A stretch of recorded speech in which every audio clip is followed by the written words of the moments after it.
To insert a SIM card in Pixel 8, we will need the SIM ejector tool, which can be found in a box.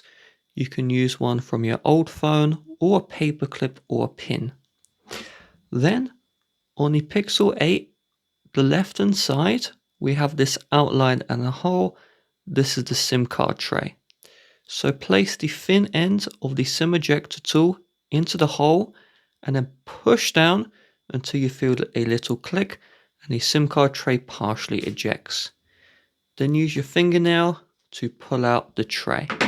So this is a single SIM card slot tray. And let's get our SIM card. And so we need to match the ridge of the SIM card tray with the ridge of the SIM card. You may need to flip the tray if you don't see the ridge, and then you can just place the SIM card in. Then we match the hole of the SIM card tray with the hole in the phone, and then we just push the SIM card back in and we rub our finger to make it flush.